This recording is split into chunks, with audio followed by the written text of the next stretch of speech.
नींदें हराम है। जब अल्ताफ भाई सिंधु देश की बात करता है तो उस रोज़ जो है वो रावलपिंडी वाले सोते नहीं हैं। तो हम एक नेशन है बाबा, तारीखी हम एक कौम है। दूसरी बात कि इंटरनेशनल हालात जो हैं वो भी हमारा फेवर करेंगे और अब कर रहे हैं।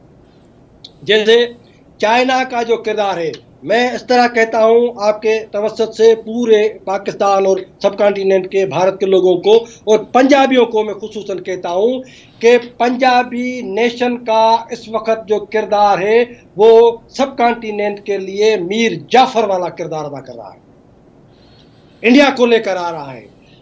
We are the nations of Indian subcontinent, हम बड़े सगीर की कौमें हैं, लेकिन चाइना को हिंदुस्तान की दुश्मनी के बुनियाद पर पंजाबी कौम अपनी फौज की मार्फत घसीट कर अगर जो हिंदी महासागर में ला रही है, इससे बड़ी दुश्मनी और गद्दारी और मीर जाफर वाला और कोई किरदार हो ही नहीं सकता। हम हिंदुस्तान के साथ हैं, हिंदुस्तान का जो नैरेटिव है, क्योंकि चाइना बदमाशी कर रहा है सिर्फ भारत के खिलाफ नहीं, वो पूरे यानी साउथ चाइना सी को देखें, वहां जितनी कौमें हैं वहां उन कौमों के गले में पड़ा हुआ है चाइना की एग्रेशन, चाइना की जारहियत। चाइना ने ऑक्टोपस की तरह पूरे ग्लोब को, पूरे वर्ल्ड को अपने चंबों में जो है वो थामा हुआ है।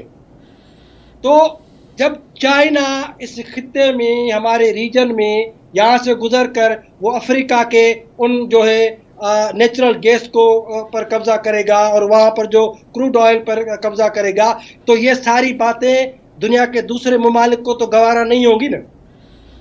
तो मैं तो इस तरह कहता हूँ, मैं बिल्कुल पॉजिटिव हूँ कि चीन के मद्दे मुकाबिल कुव्वतें जो हैं वो सिंधु देश की आज़ादी के लिए मैं उनको अपना फितरी इत्तेहादी समझता हूँ। भारत को मैं फितरी इत्तेहादी समझता हूँ, अमेरिका को मैं फितरी इत्तेहादी समझता हूँ अपना। तो इसलिए हम कोई अकेले और तनहा नहीं है कि चाइना ने पंजाब ने चीन को अपने साथ मिलाया है तो अमेरिका और भारत हमारे साथ है। लेकिन पंजाब ये मीर जाफर वाला जो किरदार अदा कर रहा है, मैं समझता हूँ पंजाब को ये भुगतना पड़ेगा।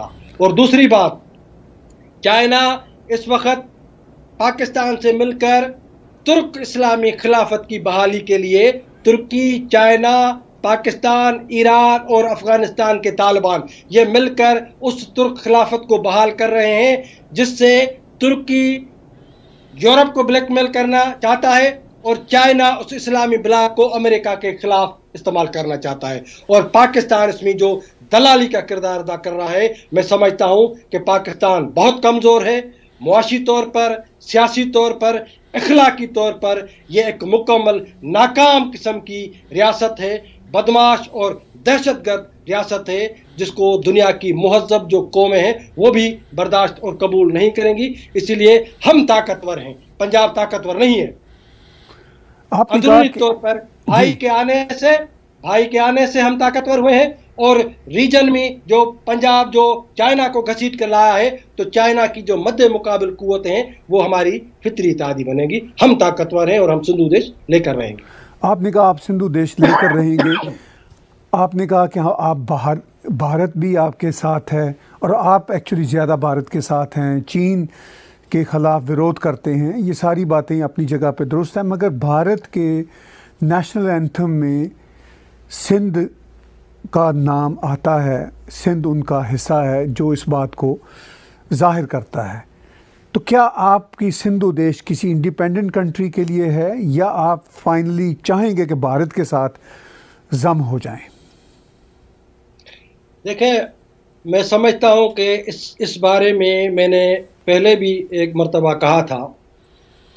पहले तो ये बात क्लियर होनी चाहिए कि सिंधु देश एक अलग वतन और मुल्क रहा है हिस्ट्री में, लेकिन अगर भारत सिंधु देश की आज़ादी के लिए जिस तरह बंगाल में उन्होंने किरदार अदा किया था, और इस तरह अगर वो सिंधु देश की आज़ादी के लिए किरदार अदा करता है, तो हम भारत के साथ सिंध का कन्फेडरेशन करने के लिए तैयार हैं।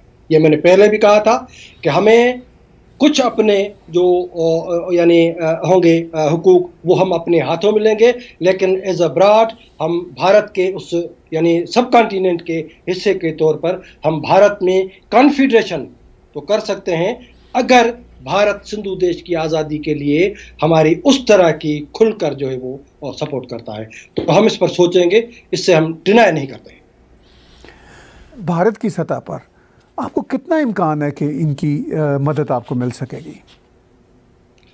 जी देखें, मैं समझता हूँ कि मौजूदा हालात में भारत सपोर्ट नहीं कर रहा है, ये बिल्कुल एक क्लियर कट बात है, लेकिन सियासी मफादात जो हैं वो जब भी चेंज होंगे, सियासी सिनेरियो जब चेंज होगा और भारत को एक दिन ये महसूस करना पड़ेगा कि सिंधु देश की आज़ादी इस पाकिस्तानी फाशिज्म को तोड़ने के लिए, कमज़ोर करने के लिए ये भारत के मफाद में है।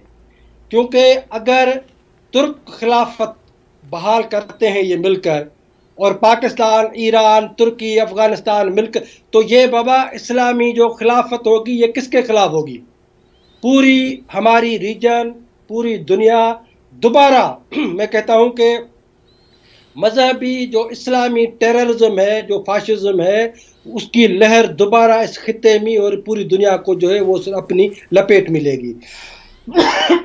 इसलिए माजरत, इसलिए ये भारत के मफाद में है कि भारत के जो इंटेलेक्चुअल्स हैं, मैं बार बार उनको अपील करता रहा हूं, जो पॉलिटिकल उनकी लीडरशिप है, उनके इंटेलेक्चुअल हैं, कि बाबा पाकिस्तान एक ऐसा मुस्तकिल नफ्सियाती और आइडियोलॉजिकल इंडिया दुश्मनी के बुनियाद पर कायम एक गैर फितरी रियासत है, जिसको जब तक तोड़ा नहीं जाएगा उस वक़्त तक पाक यानी इंडिया के लिए ये मुस्तकिल खतरा बना रहेगा। और अब हालात में, मौजूदा हालात में, जब चाइना को पाकिस्तान ग्वादर की मार्फत, अभी कराची और कराची पोर्ट और जो ग्वादर में ये चाइनीज़ घूम रहे हैं, चाइनीज़ शिप्स घूम रहे हैं, उनकी नेवी को जो है वो पानियों में, हमारे पानियों में मजबूत कर रहा है पाकिस्तान। जैसे मैंने कहा कि मीर जाफ़र का किरदार पाकिस्तान और खुसूसन पंजाब जो है वो अदा कर रहा है। इसलिए आज नहीं तो कल इंडिया को एक न एक दिन ज़रूर ये सोचना होगा कि पाकिस्तान जैसी बदमाश और दहशतगर्द रियासत को कमज़ोर करना है, तोड़ना है, तो सिंधु देश को अवश्य उनको आज़ाद कराना होगा। और अगर वो खुलकर और जमकर हमारी हिमायत करते हैं तो सिंधु देश, हम इंडिया के साथ कन्फेडरेशन करेंगे और कुछ इख्तियारात हम अपने पास रखेंगे, बाकी हम बहैसियत मजमूई हिंदुस्तान का जो है वो पार्ट बनने के लिए तैयार है। दुनिया की कौमें, मैं आपको फिर कहता हूं, क्या वियतनाम पूरे वियतनाम के अवाम आज़ादी ले रहे थे? क्या 2 हिस्सों में बढ़ गया वो? तो या जो दूसरे, तो पंजाब के साथ हमने नहीं रहना, ये कोई हमारा जज्बाती फैसला नहीं है। हमारे पास हिस्टोरिकल ग्राउंड्स हैं, हम एक नेशन है, और ये एक ऐसी, मैं जो आप कहते हैं कि वडेरे उनके साथ है, मैं कहता हूं एक ऐसी रियासत हमारे लिए, तो ये एक, वो कहते हैं ना कि गोल्डन चांस है कि हम ऐसी रियासत के खिलाफ लड़ेंगे, सियासी जदोजहद करेंगे जिनकी कोई इकोनॉमी नहीं है, भीख मांग कर ये मुल्क चला रहे हैं। तो वो क्या लड़ेंगे? फौज क्या लड़ेगी जिनकी इकोनॉमी अपनी नहीं है, जिनके पास पैसा नहीं है, कटोरा हाथ में है वजीर आजम को, और पूरी दुनिया से वो भीख मांग रहे हैं। जो कल डॉलर और रियाल के पीछे भाग रहे थे, आज वो येन और लीरा के पीछे भाग रहे हैं। इसका मतलब है उनके पास कुछ नहीं है। तो बड़ी फौज ताकत का वो कोई पैमाना नहीं है। फौज और हथियार अगर पैमाना होते तो सोवियत यूनियन जो बिखरता नहीं। तो इनकी बड़ी फौज ही हमारे फायदे में है। ये गधों का लश्कर जो है बगैर इकोनॉमी वाले मुल्क के, ये तो खुद ही इनके गले में पड़ेगा। इसलिए आज़ादी बरहक है, हम लेंगे। जब सिंधु देश पर हम मुत्तफिक हो गए हैं एक नज़रिए और आइडियोलॉजी पर, मैं समझता हूँ कि हमारा इस बात पर इत्तेफाक करना, ऐसे मैं समझता हूँ कि आधा जंग जो है हम वो जीत चुके हैं।